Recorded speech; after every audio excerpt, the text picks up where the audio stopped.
YouTube podcast world. What's up, family? You already know the name, man. It's Pace to Place podcast here.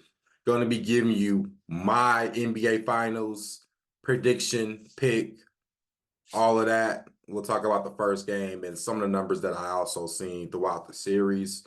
Let's start with who I think will win it all. Give me Dallas, man. Luka's been going crazy, bro. Kyrie too. The team has been good, man. We will say they've been a lot more battle tested compared to the Celtics. No hate on the Celtics. When you are the number one team, you can kind of do what you want to do to a degree. But with Dallas, man, like Jason Kidd, I will say, man, as a coach, definitely stepped into his bag this year. Would never expect him to be this great of a coach. Yes, I'm actually saying it when you have but he has two good backcourt players. Him being in my opinion, maybe one of the best point guards I've seen growing up. Granted, I'm a millennial, so that kind of should tell you about my age. So very, very good team overall. Underrated in the front court. You got Kleber back, so that's a plus. You look at Boston. Well, let's talk about Boston, right? I think they're very vulnerable. I've been saying this for like maybe the last two series because there's games where they just do not. It's not that they don't try. It's just games where they just do not win. Like games where they should actually be winning, but they don't win. And I break it down to the last series against the Pacers. Can we be honest? It should have been 3-1 Indiana, right? Game one, Indiana was up all game. Game two, okay, they got blew out, right? But the way I look at it is when you play on the road, you're either going to win game one or game two. I don't think you usually win two straight. Like how what Minnesota did, that shit was just rare against Denver. You just don't win two straight after on the road like that. But that was a sign. And then game three, Pacers was up all game. Then the last fuckery, that Rick Carlisle, what the fuck was you thinking? That last play of the game. A three vertical to the fucking rim. Come on. And then game four, they were actually up two. So they were up three out of those games. That's why I said it should have been a 3-1 lead going to Indiana, but choked when it choked. I don't think you can do that if you're Boston against Dallas. Because Dallas can actually play good on the road too. And the thing about Boston, what I will say with the coaching with Missoula is like they do play pretty well on the road. I will give him that. He coaches his teams very well in hostile environments. However, though, this isn't normal. You got Luka, man. And on top of that, though, like with Kyrie being there, you think he won't have some insights with Jason Kidd? Like, hey, look, like he played with Jaylen Brown and Jason Tatum. They were younger, but the skill set is still there. You think he can't be like, hey, y'all know how this goes. How I say it, man. When someone knows you and they play against you eventually, they kind of know a little bit about you, a little bit more than usual, and that's how I could see that. And then on top of that, let's be real. This may be a unpopular opinion, but Jason Tatum isn't the best player in this series. People probably be like, what the fuck you talking about? Listen, Luka is clearly the better player, in my opinion. And then you can argue maybe Kyrie's the second best player in the series right now.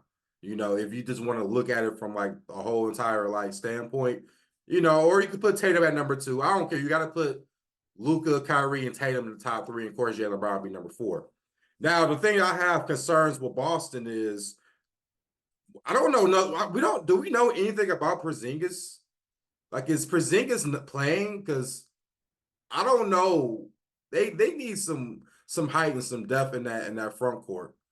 You lost Robert Williams in a trade during the offseason, which I told people that might hurt him. And some people say, I don't know basketball. What? You traded your best big man that was all around defensive. Like Robert Williams is kind of faded, right? But in Boston, we know Robert Williams was a dog. You don't have that dog. I mean, you got Al Horford, but he gonna shoot threes, bro. He plays some defense, but he is a little bit older, however. We will say that. I want to say that's their only big man. Is Al Horford really their only, now that I'm thinking about it, is that their only really real big man? That's crazy. Now that I keep thinking about it, I think that's their only real big man. And I know Dallas big man is, they got Lively and they got Gafford. Lively's a rookie, but I mean, he's been phenomenal. So you can't really be mad at it because Luka has gotten teammates involved. Kyrie has got teammates involved. PJ Washington traded from Charlotte has showed up. I mean, the overall team has been pretty good with Dallas. Now, let's look at the numbers.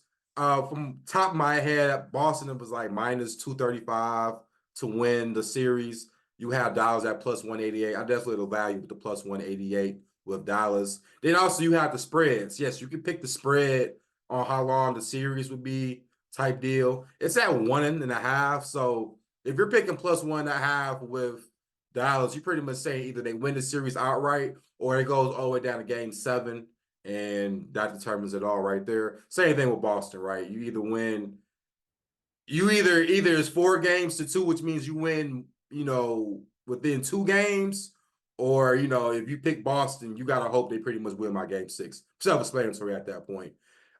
First game though in the finals, game 1 plus 6.5 Dallas Mavericks. It's going to be Thursday at the TD Garden. Yeah, I would never say the Garden. It's TD Garden. The Garden is Madison Square Garden. Let's get that together now because I hear people say, "Oh, they play at the Garden." No, it's TD Garden. Big difference. But I'll be taking Dallas to cover this game. I took them at plus 6.5. Why not? Over under was at 214. I would lean over. I know usually game ones the unders hit, but if Dallas starts shooting, dropping dimes back and forth, I know Boston has a chance to do it. Now, I am worried about Boston's backcourt because they do have Drew Holiday. I don't know who he checks. See, I think that's like who we have to watch. If he checks Luka, then I think there's room for Kyrie to go crazy. Because even if Jaylen Brown checks Kyrie, bro, I don't think that will work. And but if you're Dallas, I think you'd rather have Holiday on Kyrie because Kyrie can manage that. But then we know Luka is the more ball facilitator and he's gonna get people involved. That's just how I kind of view it. And then Derek White coming off the bench, bro. He has been playing good. I will admit to that. And I saw some of the odds for the MVP to win the finals.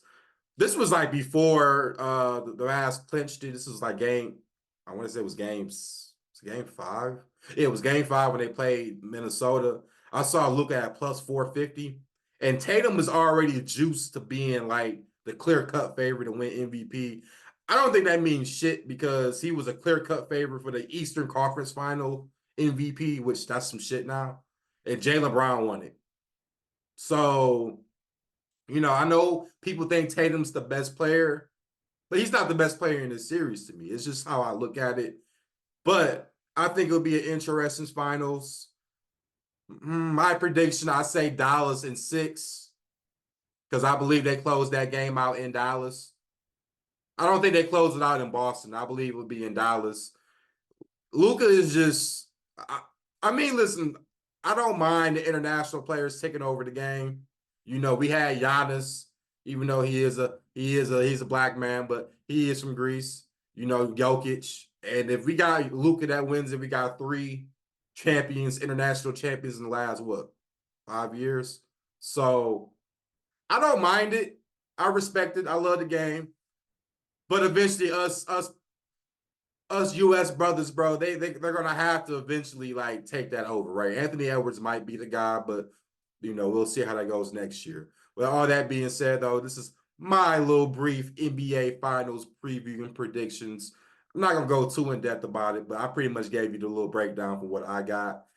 You guys hit the content, pass the word around, man. Look, this channel is gonna elevate. I'm seeing people who don't subscribe to me watch. So why not subscribe to me and just keep on watching? We will hit you with the NFL division by division win props. So I will be talking about each team in depth within the next 2 weeks. So expect some content going on within the next 2 weeks. And y'all already know, be safe out here and let's get this money.